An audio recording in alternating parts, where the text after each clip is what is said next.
ಹಿಂದೆ ಸಚಿವ ಬಿ ನಾಗೇಂದ್ರ ರಾಜೀನಾಮೆ ಫಿಕ್ಸ್. ಸಂಪುಟ ಸರ್ಜರಿ ಚರ್ಚೆಗೆ ದೆಹಲಿಗೆ ಹಾರಿದ ಸಿಎಂ ಡಿಕೆ ಶಿವಕುಮಾರ್.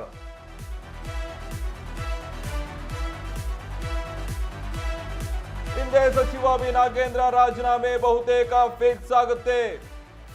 ಸಂಪುಟ ಸರ್ಜರಿ ಚರ್ಚೆಗೆ ದೆಹಲಿಗೆ ಹಾರಿದಂತ ಸಿಎಂ ಬೆಳಗ್ಗೆ 7 ಗಂಟೆ ವಿಮಾನದಲ್ಲಿ ದೆಹಲಿಗೆ ಡಿಕೆಶಿ ಪ್ರಯಾಣವನ್ನ ಬೆಳೆಸಿದ್ದಾರೆ. ಅದೇ ಫ್ಲೈಟ್ ನಲ್ಲಿ ದೆಹಲಿಗೆ ಹೊರಟಿದ್ದ ಎಚ್ಡಿಕೆ. ಒಂದೇ ವಿಮಾನದಲ್ಲಿ ದೆಹಲಿಗೆ ಹೋದ ಬದ್ಧ ವೈರಿಗಳು. ಮಧ್ಯಾಹ್ನ 12 ಗಂಟೆಗೆ ಡಿಕೆಶಿ ಹೈಕಮಾಂಡ್ ಮೀಟಿಂಗ್. ನರೇಂದ್ರ ರಾಜೀನಾಮೆ ವಿಚಾರವೇ ಪ್ರಧಾನ ಚರ್ಚೆಯಾಗುವಂಥದ್ದು. ಒಂದಿಬ್ಬರನ್ನ ಕೈಬಿಟ್ಟು ಅತೃಪ್ತರಿಗೆ ಅವಕಾಶ ಕೊಡುವಂತ ಚಿಂತನೆ ಇದೆ. ಮಹಿಳಾ ಕೋಟಾ ಭರ್ತಿ ಮಾಡುವ ಬಗ್ಗೆ ಇಂದೇ ನಿರ್ಧಾರವನ್ನ ಕೈಗೊಳ್ಳುವ ಸಾಧ್ಯತೆ ಇದೆ. ಈಗ ಇದರ ಮಧ್ಯೆ ದೆಹಲಿಗೆ ಬರುವಂತೆ ಹೈಕಮಾಂಡ್ ಬುಲಾವ್ ನೀಡಿತ್ತು. ಕೆಲವೇ ಕ್ಷಣದಲ್ಲಿ ದೆಹಲಿಗೆ ಹೊರಡಲಿರುವಂತಹ ಬಿ ನಾಗೇಂದ್ರ ಕೂಡ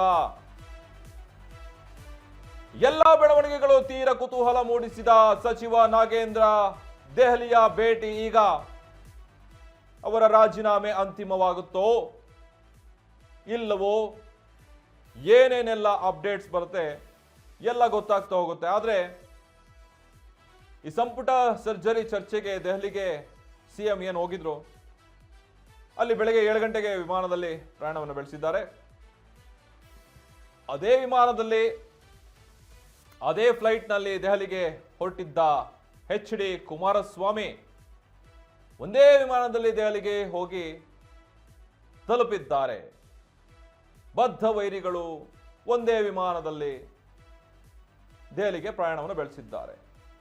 ಬೇರೆ ಬೇರೆ ಕೆಲಸ ಕಾರ್ಯಗಳಿಗೆ ಹೋಗಿದ್ದಾರೆ. ಹಾಗಾಗಿ ಮಧ್ಯಾಹ್ನ 12 ಗಂಟೆಗೆ ಡಿಕೆ ಶಿವಕುಮಾರ್ ಹೈಕಮಾಂಡ್ ಜೊತೆ ಮೀಟಿಂಗ್ ಅನ್ನು ನಡೆಸಿ ಅಂತಿಮವಾಗಿ ಏನು ನಿರ್ಧಾರಕ್ಕೆ ಬರ್ತಾರೆ. ಯಾಕಂದ್ರೆ ನಿನ್ನೆ ನಡೆದಿರುವಂತಹ ಸಂಭಾಷಣೆ ಆಧಾರದ ಮೇಲೆ ಈಗ ನಾಗೇಂದ್ರ ರಾಜೀನಾಮೆ ವಿಚಾರವಾಗಿ ಬಿಜೆಪಿಗರು ಹೋರಾಟಗಳನ್ನು ನಡೆಸಿದ್ರು. ರಾಜೀನಾಮೆ ಕೊಡಬೇಕು ಅಂತ ಹೇಳಿ ಆ ವಿಚಾರವಾಗಿ ನಾಗೇಂದ್ರ ಸ್ವಯಂ ಪ್ರೇರಿತನಾಗಿ ಹೇಳಿದ್ರು, ಇಲ್ಲ ನಾನು ಕೊಟ್ಟೇ ಕೊಡ್ತೀನಿ, ನನ್ನಿಂದ ಯಾವುದೇ ರೀತಿ ಸಮಸ್ಯೆ ಆಗಬಾರ್ದು ಅನ್ನೋ ವಿಚಾರವಾಗಿ ಡಿಕೆ ಶಿವಕುಮಾರ್ ಹೈಕಮಾಂಡ್ ಜೊತೆ ಮಾತುಕತೆಯನ್ನು ನಡೆಸಿದ್ರು ಫೋನ್ ಸಂಭಾಷಣೆಯ ಮುಖಾಂತರ. ಈಗ ಹೈಕಮಾಂಡ್ಗೆ ಹೋಗಿ ಅಲ್ಲೂ ಕೂಡ ಒಂದಿಷ್ಟು ಸಂಪುಟ ಸರ್ಜರಿ ಚರ್ಚೆ ಬಗ್ಗೆ ಕೂಡ ದೆಹಲಿಯಲ್ಲಿ ಮಾತುಕತೆ ಆಡುವಂತಹದ್ದು. ಅದ್ರ ಜೊತೆಗೆ ಈಗಿನ್ನೇನು ಅವರು ಕೂಡ ಕೆಲವೇ ಕ್ಷಣದಲ್ಲಿ ಹೈಕಮಾಂಡ್ನ ಮೀಟ್ ಆಗ್ತಾರಾ ಬಿ ನಾಗೇಂದ್ರ ಅನ್ನೋದು ತೀವ್ರ ಕುತೂಹಲ ಮೂಡಿಸ್ತಾ ಇದೆ.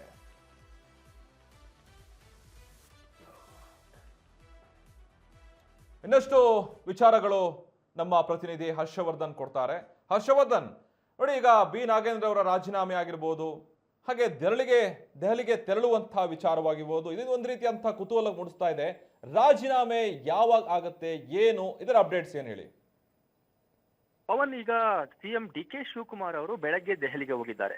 ಸಿಎಂ ಡಿಕೆ ಶಿವಕುಮಾರ್ ಅವರು ದೆಹಲಿಗೆ ಹೋಗಿರುವಂತಹ ವಿಚಾರ 2 ಪ್ರಮುಖ ವಿಚಾರಗಳು. ಒಂದು CWRC ಮತ್ತೆ CWMA ವಿಚಾರವಾಗಿ ಒಂದಷ್ಟು ರಾಜ್ಯದ ಪರವಾಗಿ ಕಾವೇರಿ ವಿಚಾರವಾಗಿ ವಾದ ಮಾಡುವಂತಹ ವಕೀಲರು ಭೇಟಿಯಾಗಿ ಅವ್ರಿಗೆ ಒಂದಷ್ಟು ಇನ್ಪುಟ್ಸ್ ಕೊಡುವಂತಹದ್ದು, ಅವರು ವಾದವನ್ನ ಏನು ಎತ್ತ ಅನ್ನುವಂತಹ ವಿಚಾರವನ್ನ ಮಾಡುವಂತಹದ್ದು. ಅದು ಈಗ ಬೆಳಗಿನ ಸೆಷನ್ ಅಲ್ಲಿ ಆಗುತ್ತೆ. 12 ಗಂಟೆಯವರೆಗೂ ಈ ಒಂದು ಕಾವೇರಿ ವಿಚಾರವಾಗಿ ಸಭೆಯಲ್ಲಿ ಸಿಎಂ ಭಾಗಿಯಾಗ್ತಾರೆ. 12 ಗಂಟೆ ನಂತರದಲ್ಲಿ ಪ್ರಮುಖವಾಗಿ ರಾಜಕೀಯ ವಿಚಾರ ಏನು ಹೈಕಮಾಂಡ್ ನಾಯಕರನ್ನ ಭೇಟಿಯಾಗುವಂತಹದ್ದು. ಅದಕ್ಕೆ ಪ್ರಮುಖ ಕಾರಣ ಏನು ಕಳೆದ ಏನು ಸೆಷನ್ ನಲ್ಲಿ ನಡೆದಂತಹ ವಿಚಾರದಲ್ಲಿ ಸುಮಾರು 8 ದಿನಗಳ ಕಾಲ ನಡೆದಂತಹ ಸೆಷನ್ ಅಲ್ಲಿ 8 ದಿನಗಳ ಕಾಲ ಬಿಜೆಪಿ ಹಾಗೂ ಜೆಡಿಎಸ್ ನಾಯಕರು ನಾಗೇಂದ್ರ ಅವರ ರಾಜೀನಾಮೆಗೆ ಆಗ್ರಹಿಸಿ ಒಂದು ದೊಡ್ಡ ಮಟ್ಟದಂತಹ ಪ್ರತಿಭಟನೆಯನ್ನು ಮಾಡಿದ್ರು. ಈಗ ಬಿಜೆಪಿಯ ನೇತೃತ್ವದಲ್ಲಿ ಪ್ರಮುಖವಾಗಿ ಏನು ಬಳ್ಳಾರಿ ಮತ್ತು ರಾಯಚೂರು ಆ ಕಡೆ ಏನು ಕಲ್ಯಾಣ ಕರ್ನಾಟಕ ಭಾಗ ಇದೆ, ಆ ಭಾಗದಲ್ಲಿ SC/ST ಕ್ಷೇತ್ರಗಳನ್ನೇ ಒಗ್ಗೂಡಿಸಿಕೊಂಡು ನಾಗೇಂದ್ರ ವಿಚಾರವನ್ನು ಇಟ್ಕೊಂಡು ಒಂದು ದೊಡ್ಡದಂತಹ ಪಾದಯಾತ್ರೆಗೆ ಪ್ಲಾನ್ ಮಾಡಲಾಗಿದೆ. ಈ ಪಾದಯಾತ್ರೆ ಎಲ್ಲೊಂದ್ ಕಡೆ ಕಾಂಗ್ರೆಸ್ಗೆ ಡ್ಯಾಮೇಜ್ ಆಗುತ್ತೆ ಅನ್ನುವಂತಹ ಒಂದಷ್ಟು ಚಾನ್ಸಸ್ ಕಾಂಗ್ರೆಸ್ ವಲಯದಲ್ಲಿ ಕೇಳಿ ಬರ್ತಾ ಇದೆ. ಈ ಒಂದು ವಿಚಾರವಾಗಿ ಡಿಕೆ ಶಿವಕುಮಾರ್ ಅಲರ್ಟ್ ಆಗಿದ್ದಾರೆ. ಏನು ನಿನ್ನೆ ನಾಗೇಂದ್ರ ಅವರಿಗೆ ದೂರವಾಣಿ ಕರೆ ಮಾಡಿದಂತಹ ಡಿಕೆ ಶಿವಕುಮಾರ್ ಅವರು, ನೀವು ಪಕ್ಷಕ್ಕೆ ಶಿಸ್ತಿನ ಸಿಪಾಯಿ ಆಗ್ಬೇಕಾಗುತ್ತೆ, ಪಕ್ಷಕ್ಕೆ ಒಂದಷ್ಟು ಡ್ಯಾಮೇಜ್ ಆಗ್ತಾ ಇದೆ, ಆ ಒಂದು ಹಿನ್ನೆಲೆಯಲ್ಲಿ ನೀವು ರಾಜೀನಾಮೆ ಕೊಡಬೇಕಾದಂತಹ ಪರಿಸ್ಥಿತಿ ಬರುತ್ತೆ, ಪಕ್ಷ ಹೇಳಿದ್ರೆ ನೀವು ರಾಜೀನಾಮೆ ಕೊಡಬೇಕು ಅನ್ನುವಂತಹ ಸೂಚನೆಯನ್ನ ನಾಗೇಂದ್ರ ಅವರು ನಿನ್ನೆ ಕೊಟ್ಟರು. ಕೊಟ್ಟರು. ಅದಾದ ನಂತರದಲ್ಲಿ ಸಿಎಂ ಅವರು ಮಾತಾಡಿದ ಸಂದರ್ಭದಲ್ಲಿ ಇಲ್ಲಿ ಪಕ್ಷಕ್ಕಿಂತ ಯಾರು ದೊಡ್ಡವರಲ್ಲ, ಪಕ್ಷ ಹೇಳಿದ್ದೆ ಫೈನಲ್ ಅನ್ನುವಂತಹ ಮಾತನ್ನ ಹೇಳಿ ನಾಗೇಂದ್ರ ಅವರ ರಾಜೀನಾಮೆಯ ಸುಳಿವನ್ನ ಕೊಡ್ತಾರೆ. ಅದಾದ ನಂತರ ನಾಗೇಂದ್ರ ಅವರು ನಿನ್ನೆ ಸಂಜೆ ಸಹ ಎಐಸಿಸಿ ಅಧ್ಯಕ್ಷ ಮಲ್ಲಿಕಾರ್ಜುನ್ ಖರ್ಗೆ ಅವರನ್ನು ಭೇಟಿ ಆಗ್ತಾರೆ, ಒಂದಷ್ಟು ಮಾತುಕತೆ ನಡೆಸ್ತಾರೆ. ಅದಾದ ನಂತರ ಏನು ಖರ್ಗೆ ಅವರ ಸೂಚನೆಯ ಮೇರೆಗೆ ದೆಹಲಿಗೆ ನಿನ್ನೆ ಸಂಜೆನೆ ಹೋಗಿದ್ದಾರೆ. ಇವತ್ತು ಬೆಳಗ್ಗೆ ಡಿ ಕೆ ಶಿವಕುಮಾರ್ ಅವರು ದೆಹಲಿಗೆ ಹೋಗಿರೋದ್ರಿಂದ ಇವತ್ತು ಪ್ರಮುಖವಾಗಿ ಎಐಸಿಸಿ ಅಧ್ಯಕ್ಷರಾದಂತಹ ಮಲ್ಲಿಕಾರ್ಜುನ್ ಖರ್ಗೆ ಅವರು ಬೆಂಗಳೂರಲ್ಲೇ ಇದ್ದಾರೆ. ಕೆ ಸಿ ವೇಣುಗೋಪಾಲ್, ಸುರ್ಜೇವಾಲಾ, ರಾಹುಲ್ ಗಾಂಧಿ ಸೇರಿದಂತೆ ಒಂದಷ್ಟು ಜನ ಪ್ರಮುಖ ನಾಯಕರ ಜೊತೆ ಇವತ್ತು ಮಾತನಾಡ್ತಾರೆ. ಇವತ್ತು ಮಾತನಾಡುವಂತಹ ಸಂದರ್ಭದಲ್ಲಿ ಪ್ರಮುಖವಾಗಿ ಮೊದಲಿಗೆ ನಾಗೇಂದ್ರ ಅವರ ರಾಜೀನಾಮೆಯನ್ನು ಯಾವಾಗ ಪಡಿಬೇಕು ಅನ್ನುವಂಥದ್ದು. ಏನು ನಾಳೆ ಅಥವಾ ನಾಡಿದ್ದು ನಾಗೇಂದ್ರ ಅವರ ರಾಜೀನಾಮೆ ಕೊಡುವಂತಹ ಚಾನ್ಸಸ್ಗಳು ದೊಡ್ಡ ಮಟ್ಟದಲ್ಲಿ ಇರೋದ್ರಿಂದ ನಾಳೆ ನಾಗೇಂದ್ರ ಅವರ ರಾಜೀನಾಮೆ ಕೊಟ್ಟರೆ ಅವರ ಜಾಗಕ್ಕೆ ಯಾರು ಅನ್ನುವಂತಹದ್ದು ಒಂದಷ್ಟು ಪ್ರಶ್ನೆ. ಇಲ್ಲಿ ಒಂದು ಮಹಿಳಾ ಕೋಟಾ ಬಾಕಿ ಇರೋದ್ರಿಂದ ಮಹಿಳಾ ಕೋಟಾ ಮತ್ತು ಎಸ್ಟಿ ಕೋಟಾ ಮತ್ತು ಬಳ್ಳಾರಿ ಕೋಟಾ ಮೂರನ್ನು ಒಗ್ಗೂಡಿಸಿಕೊಂಡು ಅನ್ನಪೂರ್ಣ ತುಕಾರಾಂ ಅವರಿಗೆ ಕೊಡುವಂತಹ ಚಾನ್ಸಸ್ಗಳು ದೊಡ್ಡ ಮಟ್ಟದಲ್ಲಿ ಕೇಳಿ ಬರ್ತಾ ಇದ್ದಾವೆ. ಈಗಾಗಲೇ ತುಕಾರಾಂ ಅವರಿಗೆ ಈ ಹಿಂದೆ ಸಚಿವ ಸ್ಥಾನ ಕೊಡಬೇಕು ಅನ್ನುವಂತಹ ಮಾತುಕತೆ ಆಗಿತ್ತು. ಅದಾದ ನಂತರದಲ್ಲಿ ಅವರನ್ನ ಎಂಪಿ ಮಾಡಲಾಯಿತು. ಈಗ ಅವರ ಸ್ಥಾನಕ್ಕೆ ಅವರ ಧರ್ಮಪತ್ನಿ ಆದಂತಹ ಅನ್ನಪೂರ್ಣ ತುಕಾರಾಂ ಅವರಿಗೆ ಚಾನ್ಸಸ್ ಸಿಗುವಂತಹ ಚಾನ್ಸಸ್ಗಳು ದೊಡ್ಡ ಮಟ್ಟದಲ್ಲಿದೆ. ಇನ್ನು ಮತ್ತೊಂದು ಆಯ್ಕೆ ದೊಡ್ಡ ಮಟ್ಟದಲ್ಲಿ ಕಂಡು ಬರ್ತಾ ಇದೆ. ಅದು ಇನ್ನೊಂದು ಏನು ಮಹಿಳಾ ಕೋಟಾ ಫಿಲ್ ಆಗಿರೋದ್ರಿಂದ ಇನ್ನೊಂದು ಪುರುಷ ಕೋಟಕ್ಕೆ ಅವಕಾಶ ಸಿಗುತ್ತೆ. ಈಗಾಗಲೇ ಗಾಯತ್ರಿ ಶಾಂತೇಗೌಡ ಅವರ ಹೆಸರು ಕುರುಬ ಸಮುದಾಯದಿಂದ ಸಿದ್ದರಾಮಯ್ಯನವರು ಸಜೆಸ್ಟ್ ಮಾಡಿದ್ರು. ಆದ್ರೆ ಕೊನೆ ಗಳಿಗೆಯಲ್ಲಿ ಅದು ಟೆಕ್ನಿಕಲ್ ಇಶ್ಯೂಸ್ ಇಂದ ಕಾರಣ ಆಯಿತು, ಕೊನೆಗೊಳ್ತು. ಈಗ ಆ ಒಂದು ಕುರುಬ ಸಮುದಾಯಕ್ಕೆ ಒಂದು ಪ್ರಾತಿನಿಧ್ಯ ಕೊಡಬೇಕು, ಸಿದ್ದರಾಮಯ್ಯನವರ ಬಣಕ್ಕೆ ಚಾನ್ಸಸ್ ಕೊಡಬೇಕು ಅನ್ನುವಂತಹ ಕಾರಣದಿಂದ ಬಸವರಾಜ ಶಿವಣ್ಣನವರಿಗೆ ಅವಕಾಶ ಸಿಗುವಂತಹ ಚಾನ್ಸಸ್ಗಳು ದೊಡ್ಡ ಮಟ್ಟದಲ್ಲಿತ್ತು. ಸಿದ್ದರಾಮಯ್ಯನವರು ಅವ್ರ ಪರವಾಗಿ ಬ್ಯಾಟಿಂಗ್ ಮಾಡ್ತಾ ಇದ್ದಾರೆ, ಅವರಿಗೆ ಸಚಿವ ಸ್ಥಾನ ಕೊಡಿಸ್ತೀನಿ ಅಂತ ಈ ಹಿಂದೆ ಒಂದು ಭರವಸೆ ಕೊಟ್ಟಿದ್ರು, ಅವರಿಗೆ ಕೊಡಿ ಅನ್ನುವಂತಹ ಒಂದು ಒತ್ತಾಯ ಇದೆ. ಆ ಚಾನ್ಸಸ್ ಹಾಗೂ ಏನು ಸಿದ್ದರಾಮಯ್ಯನವರ ಲೆಕ್ಕಾಚಾರದಿಂದ ಬಸವರಾಜ ಶಿವಣ್ಣನವರಿಗೆ ಅವಕಾಶ ಸಿಗುವಂತಹ ಚಾನ್ಸಸ್ಗಳಿದೆ. ಇನ್ನು ಬೆಂಗಳೂರು ಭಾಗದಲ್ಲಿ ಏನು ಲೇಔಟ್ ಕೃಷ್ಣಪ್ಪನವರು ದೊಡ್ಡ ಮಟ್ಟದಲ್ಲಿ ಪಕ್ಷದ ವಿರುದ್ಧ ಬಹಿರಂಗವಾಗಿ ಅಸಮಾಧಾನವರು ಆಗ್ತಾ ಇದ್ದಾರೆ. ಅವರಿಗೂ ಸಹ ಚಾನ್ಸಸ್ ಇರೋದ್ರಿಂದ ಏನು ಒಕ್ಕಲಿಗ ಕೋಟದಲ್ಲಿ ಒಂದು ರೀಶಫಲ್ ಆಗುವಂತಹ ಚಾನ್ಸಸ್ ಇದೆ. ಏನು ಚಲುವರಾಯಸ್ವಾಮಿ ಅಥವಾ ಮಾಗಡಿ ಬಾಲಕೃಷ್ಣ ಇಬ್ಬರಲ್ಲಿ ಒಬ್ಬರನ್ನ ರಾಜೀನಾಮೆಯನ್ನು ಕೊಡಿಸಿ ಅಲ್ಲಿ ಲೇಔಟ್ ಕೃಷ್ಣಪ್ಪನವರನ್ನ ಶಾಂತಗೊಳಿಸುವಂತಹ ಒಂದು ಕೆಲಸ ಆಗುತ್ತೆ.